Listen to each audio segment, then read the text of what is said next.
Welcome back, everyone, to a new story. We really hope you enjoy it. I want to be a girl. The scream tore from my throat, raw and ragged, echoing in the sudden, deafening silence of our living room. It was the kind of scream that felt like it had been trapped inside me for years, a compressed ball of fear and frustration that had finally exploded. My face was tight, hot with tears that slid down my cheeks and dripped from my chin onto the collar of my worn-out gray hoodie. My father, Lawrence, stood frozen by the hallway entrance, his hand clutching a small glass vial as if it were a venomous snake. He'd found it. He'd been tidying up my room, a phrase that always meant he was snooping, looking for something to disapprove of. This time, he'd hit the jackpot. "What the hell is this? Dylan," he roared, his voice shaking with a fury I'd never seen before. He took a step forward, thrusting the vial toward me. The clear serum inside sloshed gently, a tiny silent promise of a future he couldn't possibly comprehend. My heart hammered against my ribs like a trapped bird. This was it, the moment I had both dreaded and, in a strange secret part of my soul, yearned for, the end of the lies, the end of hiding. "It's mine," I managed to say, my voice a pathetic tremble. "I can see that. What is it, drugs? Are you on drugs?" The accusation was so far from the truth it was almost laughable. But no laughter came, only a fresh wave of despair. How could I explain that the vial in his hand wasn't about escaping reality, but about finally finding it, that it was the key to unlocking the person I was suffocating under the weight of being his son? "No," I said, lifting my chin, trying to find a strength I didn't feel. "It's medicine." He snorted. A harsh, ugly sound. "Medicine for what? There's nothing wrong with you that a little hard work and discipline wouldn't fix." That was his answer for everything. My quietness, my preference for art over football, my lack of interest in the girls he and his friends would joke about. To him, it was all a failure of character, a weakness to be stamped out. He didn't see me. He only saw the son he wanted, and the constant, glaring disappointment of the one he got. My sister Jane rushed in from the kitchen, her eyes wide with alarm. She was 2 years younger than me, but in moments like this, she always seemed a decade older, her presence a small shield against my father's temper. She saw the vial in his hand, then looked at my tear-streaked face, and she understood immediately. She had been the only person I'd trusted with my secret. Whispering it to her one night when the weight had become too much to bear, she hadn't flinched. She just held my hand and said, "Okay. What do you need?"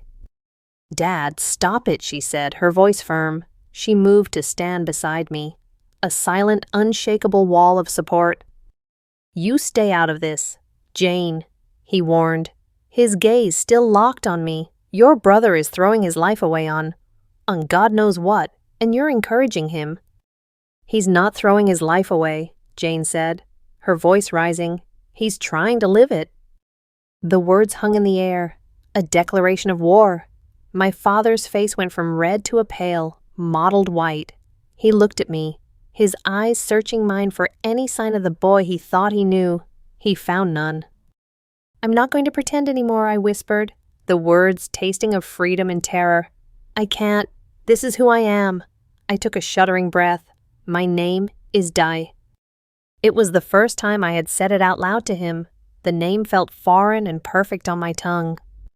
Lawrence stared, his jaw working silently.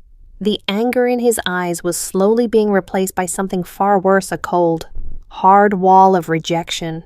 It was the look of a man seeing a stranger, an aberration. "No," he said, his voice low and final. "I have one son. His name is Dylan. I don't know who you are." The words were like a physical blow, knocking the air from my lungs. A sob escaped me, and I felt Jane's hand find mine, her fingers lacing through mine, warm and certain. "If she's Di," Jane said softly, looking directly at our father, her loyalty a blazing fire, "then I'll always be by her side." That broke the stalemate. My father recoiled as if she'd slapped him. He looked from his daughter, his perfect, normal daughter, to me, the freak who was corrupting her. The decision was made. I saw it in the tightening of his lips, the finality in his eyes. There was no room for me in this house anymore. "Then get out," he breathed, "both of you." The rest was a blur, A flurry of movement, the shock ball giving way to a strange, numb purpose. We went to my room, Jane throwing clothes into a duffel bag while I stood in the middle of the floor, shaking. I grabbed my art portfolio, my laptop, and the small wooden box where I kept my treasures, a tube of lip gloss, a silk scarf, a few pieces of cheap jewelry I'd bought in secret. Jane snatched the vial of serum from the dresser where my father had slammed it down.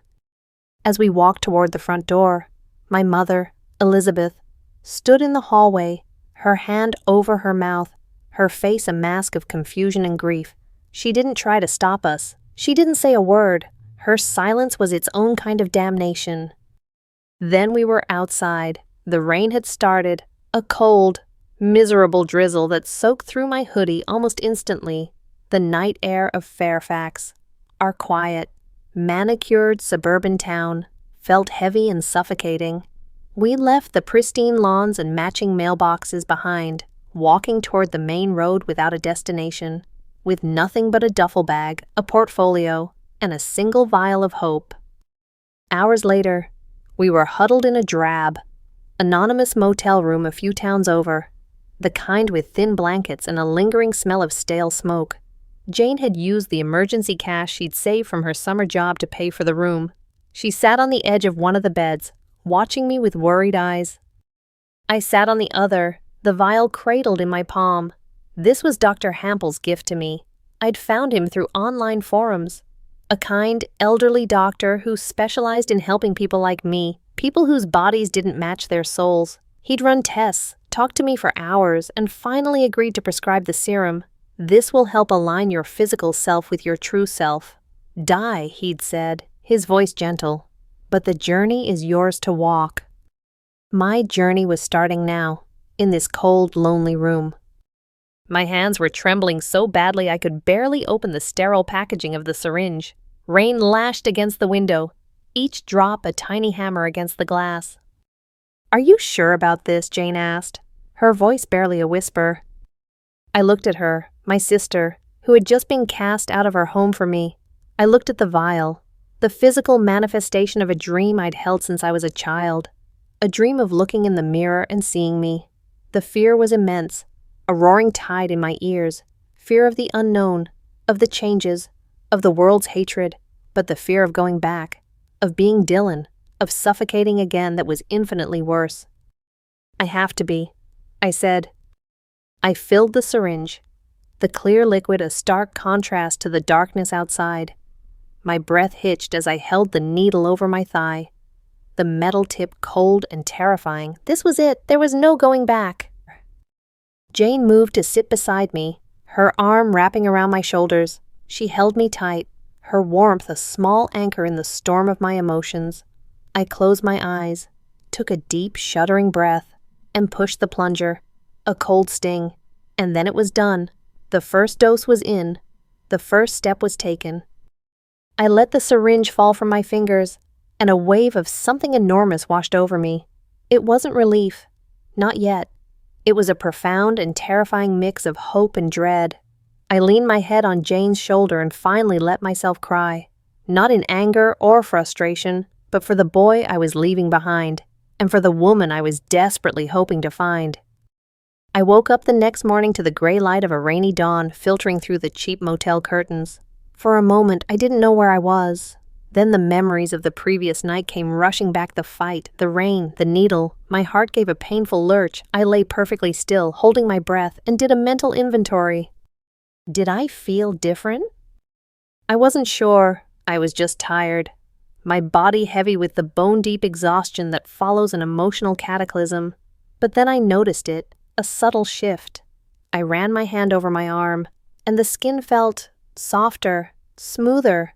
I told myself I was imagining it, that it was impossible for anything to have changed so quickly. Then I swung my legs out of bed, and a dull ache registered in my chest. It wasn't a pain, more like a tender, bruised feeling deep in the muscle. I pressed a hand to my sternum, my fingers tracing the flat plane. Was this it, the beginning? A nervous energy fizzed through me. I stood up and went to the bathroom, avoiding my own eyes as I splashed cold water on my face. When I finally dared to look up, I stared at the stranger in the mirror. It was still my face, the same dark hair falling into my eyes, the same wide mouth, the same jawline that was just a little too square for my liking. But something was off. The quality of my skin seemed less coarse, the shadows under my eyes a little less harsh. And then I spoke, a quiet, experimental hello. The voice that came out was my own, but the edges seemed to have been sanded down. It was slightly less gravelly, the pitch a fraction higher. I tried again. My name is Di, this time. The sound was even clearer, less forced. I couldn't look away.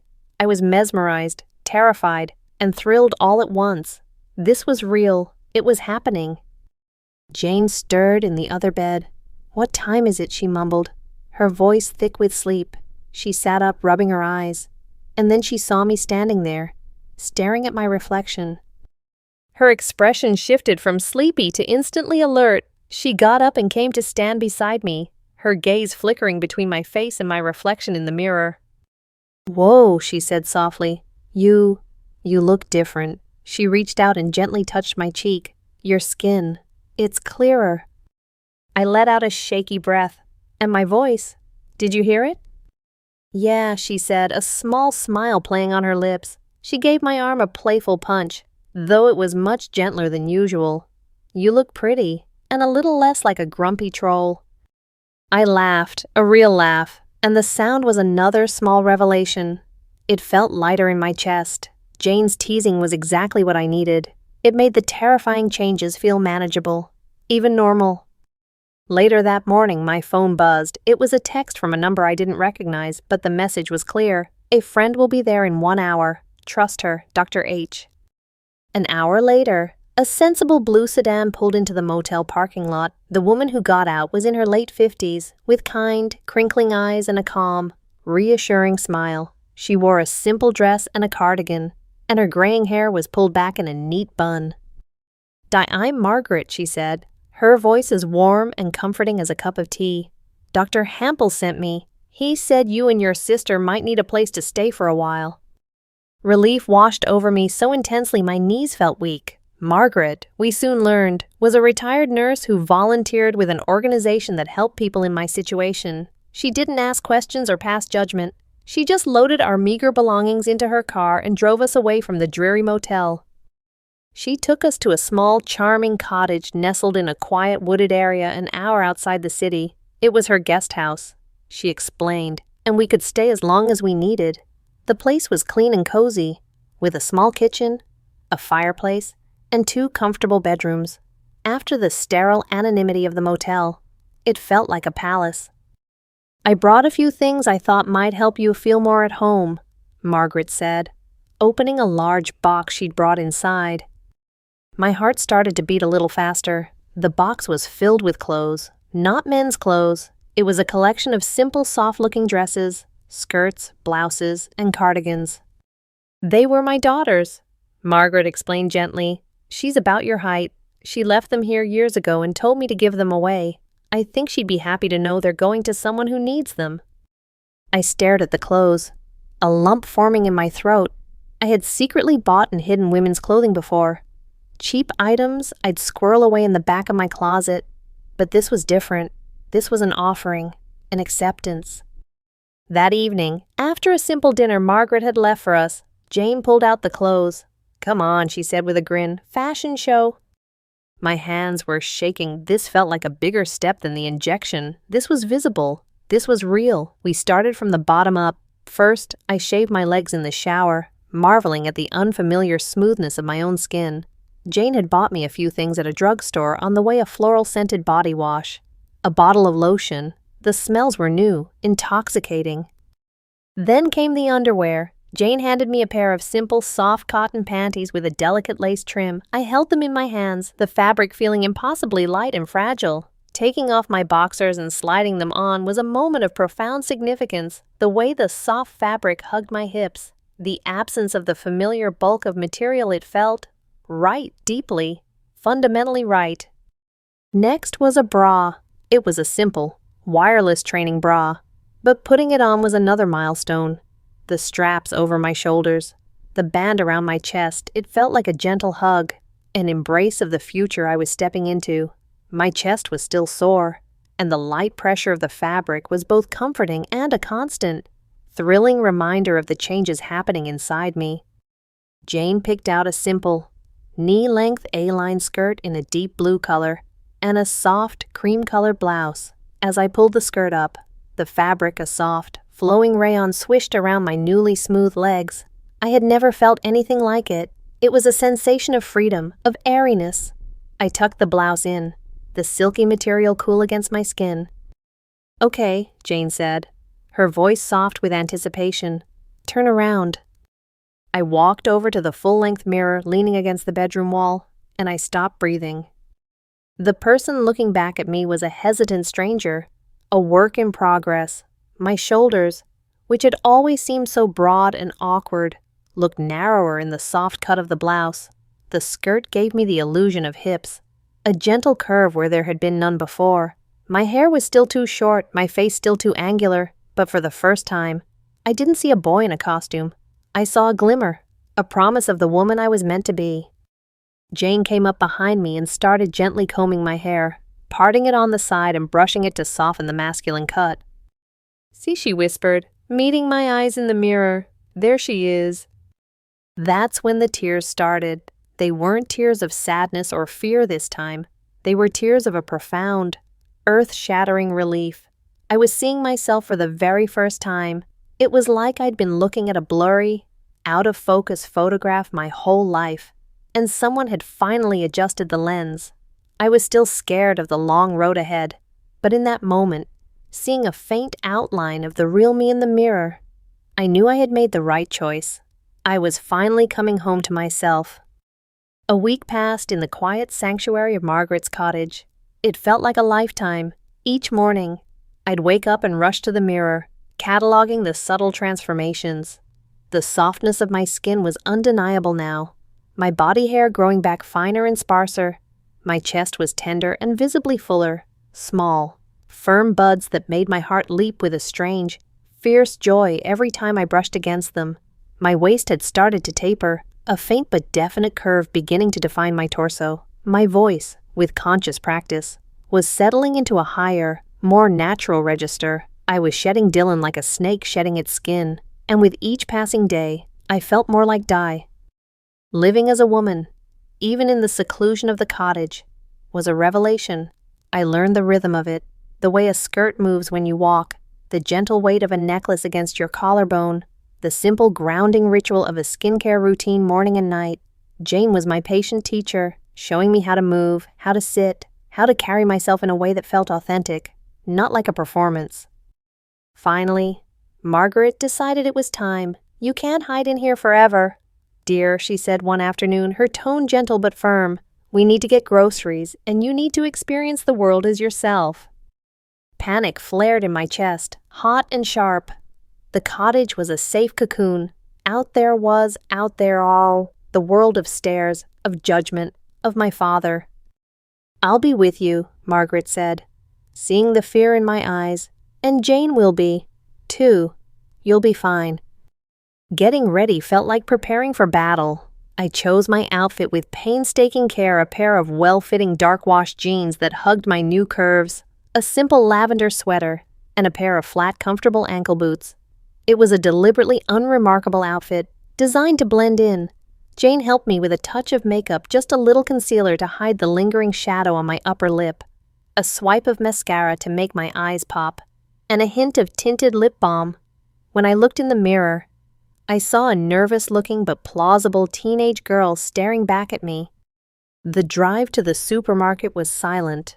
I twisted my hands in my lap, my stomach churning. Every worst-case scenario played out in my head. Someone would point and laugh. Someone would call me a freak. Someone would recognize me from my old life. The automatic doors of the supermarket hissed open, and we stepped inside. The blast of cold air, the bright fluorescent lights, the cacophony of shopping carts and crying children, it was a total sensory overload. I felt 1,000 eyes on me.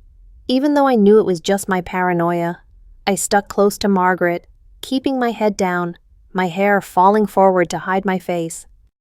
We were in the produce section, Margaret debating between different types of apples.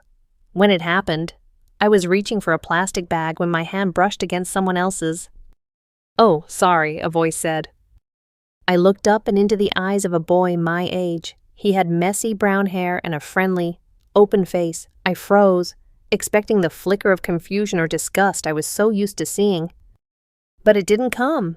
He just smiled. "No, my fault," I managed to squeak out, my voice an octave higher than I intended. He kept smiling. "You have really beautiful eyes," he said, simple and direct. My brain short-circuited for a solid 10 seconds. I could do nothing but stare at him. A boy was talking to me, not to Dylan, the awkward, quiet art kid. To me, he was looking at me and seeing a girl. A hot blush crept up my neck and flooded my face. I could feel my heart thumping a frantic rhythm against my ribs. "Thank you," I stammered, quickly grabbing a bag and turning away before I did something impossibly clumsy. He chuckled softly and moved on down the aisle. I stood there, my back to him, pretending to inspect a head of lettuce with intense focus. My whole body was tingling. It was such a small thing, a throwaway compliment from a stranger. But it felt monumental. It was the first external validation I'd ever received. It was a stranger holding up a mirror and showing me the person I was trying to become. Later that night, the thrill of the moment still buzzing under my skin, Jane and I sat on my bed with her makeup bag spilled between us. "Okay," she said with a grin, "now for the real lessons." She taught me how to do a simple cat eye with liquid eyeliner, a task that required the steady hand of a surgeon and which I failed at spectacularly 5 times in a row, leaving me with smudged black lines all over my eyelids. We laughed until our sides hurt. She showed me how to apply blush to the apples of my cheeks to make my face look softer and fuller. As she blended a soft pink eyeshadow onto my lids, her expression turned serious for a moment. "You know," she said quietly, "if Mom saw you now, I don't think she'd believe it." I thought of my mother's silent, stricken face as we left. A pang of sadness cut through my good mood. Maybe I don't believe it myself sometimes. I admitted. The reflection in the small hand mirror was still a stranger to me, a beautiful, fragile-looking girl I was still getting to know. After Jane went to bed, I stood in front of the full-length mirror again. The makeup was mostly wiped off, leaving just the faint trace of mascara. My hair was messy from our laughter. I was wearing one of Margaret's old, soft nightgowns. I looked at the girl in the glass, at her soft jawline, her tentative smile, the hopeful light in her apparently beautiful eyes. The fear and the shame were still there, buzzing quietly in the background, but they were no longer screaming. A new feeling was taking root, a quiet and stubborn sense of self. I was not Dylan pretending. I was not a freak or a monster. I was a person, real and whole. I leaned closer to the mirror until my breath fogged the glass. "I'm Di Fairfax," I whispered to my reflection, the words clear and steady, "and I deserve to exist." And for the first time, looking into my own eyes, I truly believed it. The call came 2 weeks into our stay at the cottage. Jane's phone rang with a number we both knew by heart, our mother's. My entire body went rigid. Jane answered, her voice cautious. I could only hear her side of the conversation, a series of short, quiet uh-huhs and okays. When she hung up, her face was unreadable. "She wants to meet," Jane said, her voice flat. "Just you and her, tomorrow afternoon, at the coffee shop by the old library." A cold dread washed over me, chilling me to the bone. This was it. The confrontation I knew was coming. My father's rejection had been swift and brutal. My mother's silence had been a lingering wound, a question mark hanging over my shattered life. I was terrified of the answer. "You don't have to go," Jane said quickly, seeing the panic in my eyes. "I can tell her you're not ready." I shook my head, my throat tight. "No, I have to." Hiding wouldn't fix anything. I couldn't spend the rest of my life running from the people who were supposed to love me most. The next 24 hours were agonizing. I tried on a dozen different outfits before settling on the most unassuming one I could find, a simple gray dress and a dark blue cardigan. I wanted to look nice, but I didn't want to look like I was trying to make a statement. I just wanted her to see me. Jane did my makeup with a gentle, comforting touch, her steady hands a silent source of strength. When Margaret dropped me off at the corner, My hands were trembling so hard I could barely open the car door. "You are a strong, wonderful young woman. Di," Margaret said, squeezing my shoulder, "don't you forget that." I walked into the daily grind, a place I'd been 100 times as Dylan, and my heart hammered against my ribs. The familiar smell of coffee and baked goods was suddenly foreign and menacing. I saw her immediately, sitting at a small table in the back corner, her hands wrapped around a steaming mug. My mother, Elizabeth, looked smaller than I remembered, her shoulders slumped, new lines of worry etched around her eyes. She saw me approaching and her breath caught. I watched her gaze travel over me, from my now shoulder-length hair, down the simple dress, to my nervous hands. She was cataloging the changes, trying to reconcile the daughter in front of her with the son from her memories. I sat down, my movements stiff and awkward. The silence between us was a chasm, filled with years of unspoken feelings and a single catastrophic night of revelation.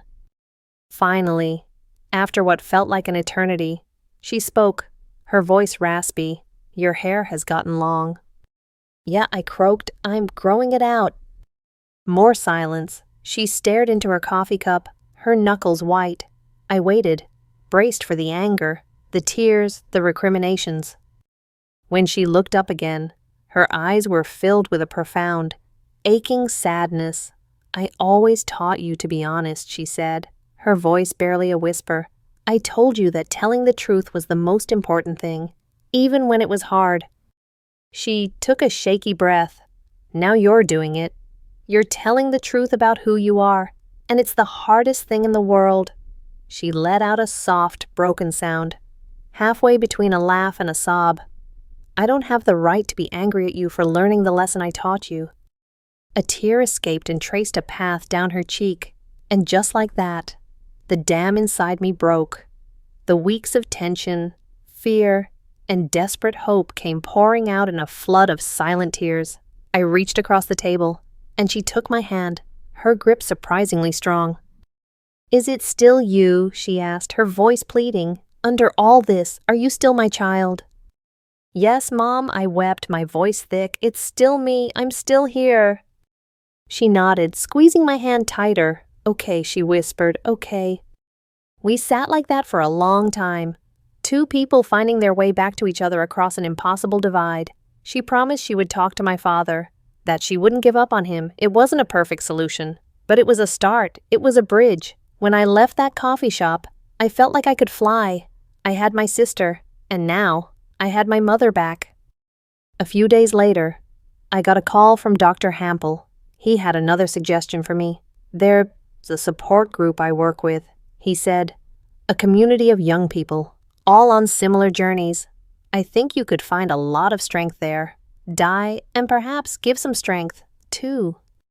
The idea terrified me, but the acceptance I'd received from my mother had given me a new, fragile courage. The meeting was in the community room of a local church, a brightly lit space with mismatched chairs arranged in a circle. There were about 15 people there, all in various stages of their own transitions. For the first time, I was in a room where I wasn't the odd one out. I was just, one of them.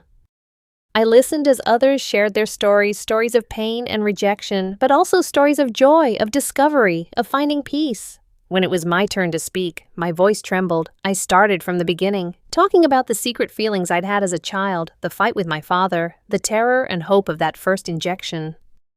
"I didn't do this to hurt anyone," I said, my voice growing stronger as I spoke, the words coming straight from my heart. "I didn't choose this. I just chose to stop hiding. I just want to be allowed to live, to be seen, to be loved for who I really am." When I finished, the room was quiet for a beat, and then a young man with kind eyes and a warm smile spoke up. "Thank you for sharing that. Di," he said, "that took a lot of courage." Heads nodded around the circle. I felt a profound sense of connection, of being truly understood in a way I never had before. These strangers, these new friends, they saw me.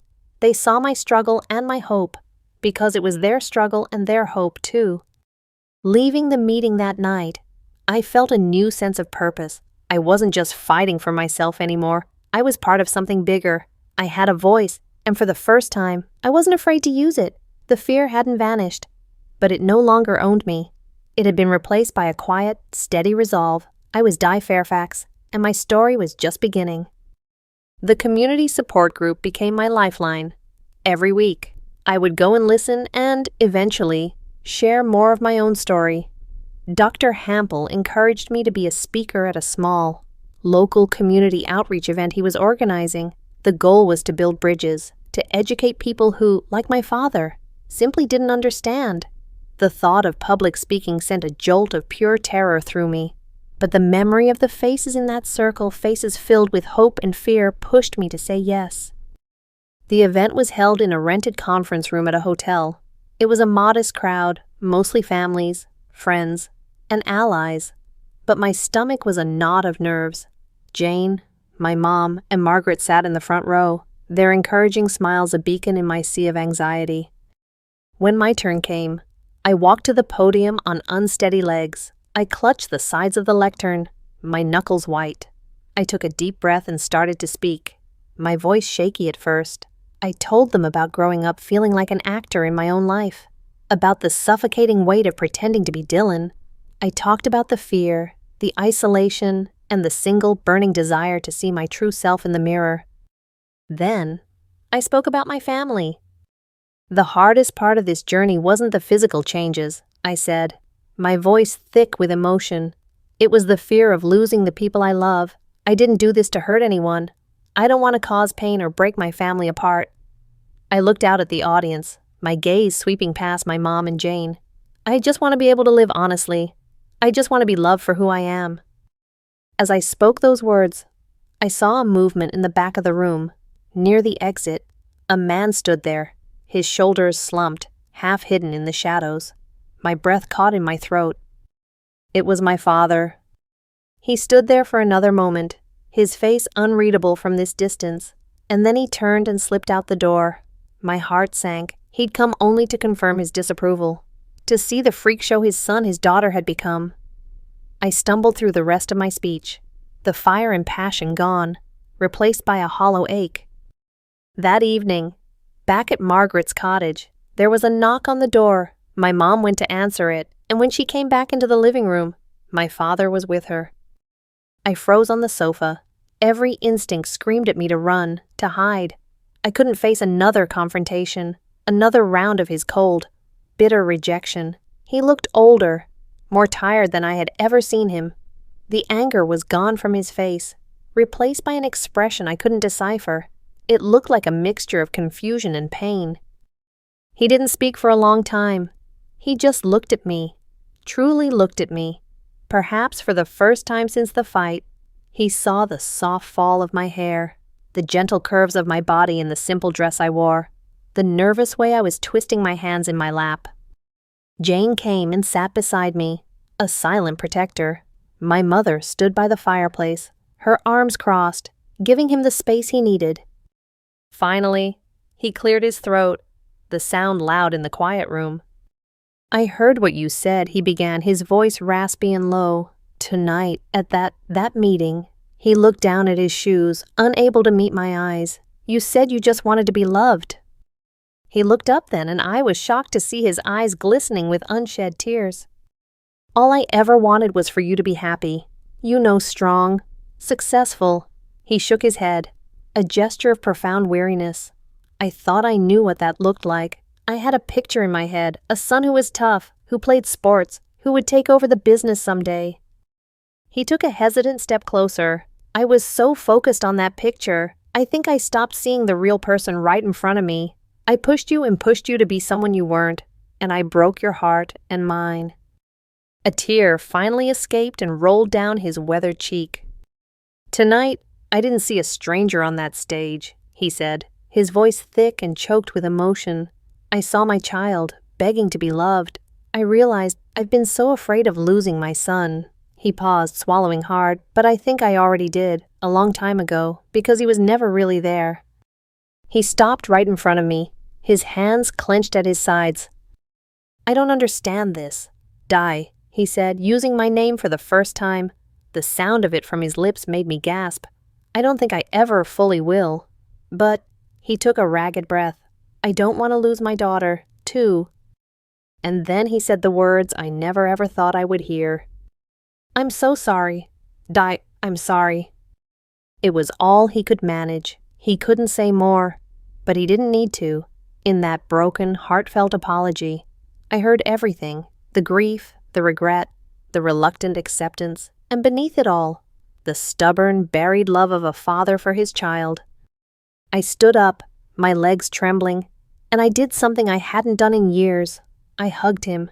He was stiff at first, his body rigid with unfamiliarity, but then his arms slowly came up and wrapped around me, holding me tightly. He wasn't hugging Dylan, he was hugging Di. He was hugging his daughter. We all cried, then me, my father, my mother, and Jane. They were tears of grief for what we had lost and broken, but also tears of relief for what we might be able to rebuild. A week later, I left Margaret's cottage for the last time, but I wasn't going to a motel or another hiding place. I was going home. As we pulled up to the house in Fairfax, the familiar sight no longer filled me with dread. It looked like a beginning. That evening, my father asked me to take a walk with him. We walked in silence through the neighborhood as dusk settled, the streetlights humming to life one by one. I was wearing a simple white sundress, feeling the cool evening air on my arms and legs. As we reached the end of our block, he stopped and turned to me. The setting sun cast a golden glow, illuminating my face. He just looked at me for a long moment, his expression soft. Then he reached out and took my hand. His grasp was warm and firm. We walked back home hand in hand, my father and his daughter. The fight was over. The conflict that had shattered our family was finally giving way to a fragile, beautiful peace. I wasn't running anymore. I wasn't hiding. I was home. I was whole. And for the first time in my entire life, I felt completely and utterly free. 1 year later. The lights were warm, the air thick with anticipation.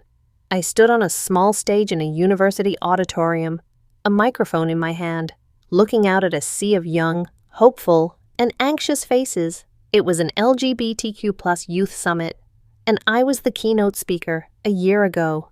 The very thought would have sent me into a full-blown panic attack. Tonight, my heart was beating fast, but it wasn't from fear. It was from passion. When I look back at my journey, I began, my voice clear and steady, amplified through the speakers. It's easy to focus on the pain, the arguments, the fear, the nights I spent wondering if I would ever be truly happy, or if I was doomed to live a life that felt like a costume I could never take off. I scanned the crowd, my eyes connecting with a young person in the front row who was clutching their hands together, their expression a mix of awe and trepidation that I recognized so well. But the pain isn't the most important part of the story. I continued, smiling at them. The most important part is the magic. And I don't mean some fantasy, fairy tale magic. I mean the real magic of transformation, the magic of waking up in the morning and not hating the person you see in the mirror, the magic of hearing your own name and feeling like it fits, the magic of holding your father's hand and knowing, without a doubt, that he loves you, the real you. My physical transformation was now complete. The serum, combined with the slow, steady work of time, had sculpted me into the woman I had always been inside. My hair now fell in soft waves past my shoulders, my voice was naturally feminine, and my body had settled into soft, gentle curves that felt entirely my own. I wore a simple but elegant green dress that made me feel confident and beautiful. But the most significant change wasn't one that anyone could see. It was the quiet confidence, the deep-seated peace that came from no longer being at war with myself. I no longer felt like a work in progress or a hesitant stranger. I was just Di. "The world will try to tell you who you should be," I said, my voice ringing with conviction. "It will give you labels and boxes and expectations, and breaking free from those is the hardest and most important work you will ever do. It's terrifying, but I'm standing here today to tell you that it is worth it." I paused, letting the words sink in. In the third row, I saw them. My family. Jane was beaming, wiping a tear from the corner of her eye. My mother, Elizabeth, watched me with a look of pure, unadulterated love. And next to her, my father, Lawrence, was nodding slowly, a proud, gentle smile on his face. He wasn't the same man he was that night he found the vial. He'd gone to therapy. He'd joined a support group for parents of transgender kids. He was trying, every single day, to learn and to grow. Our relationship wasn't perfect. We still had moments of awkwardness and misunderstanding, but it was real, and it was built on a foundation of honesty and love. My journey didn't just change me, I said, looking right at them. It changed my family. It forced us to tear down everything we thought we knew about each other and build something new, something stronger. Love, true love, isn't about understanding everything. It's about choosing to stand by someone even when you don't. I took a final deep breath, ready to leave them with the one message I wish someone had given me all those years ago. So if there is anyone out there tonight who is scared, who feels lost or alone in who they are, please hear me. Your identity is not a debate. Your feelings are valid. You are not broken. You do not need to be fixed. My voice rose, filled with all the hope and certainty I had fought so hard to find. You are already whole. You are already worthy of love. You, exactly as you are already enough. Living authentically, that's the real magic. Don't ever be afraid to be your own miracle. The auditorium erupted in applause. It washed over me, a wave of acceptance and celebration as I walked off the stage. My family rushed to meet me, enveloping me in a group hug. You were amazing, Jane whispered in my ear. We are so proud of you, my mother said, her voice thick. My father just held me tight, his embrace saying more than words ever could. Standing there, surrounded by the 3 people who had been on this tumultuous, beautiful journey with me, I felt a sense of peace that was deeper and more profound than anything I had ever known. The road had been impossibly hard, paved with tears and misunderstandings and loss. But it had led me here. It had led me home. Not to a house in Fairfax, but to myself. And that was a destination worth fighting for.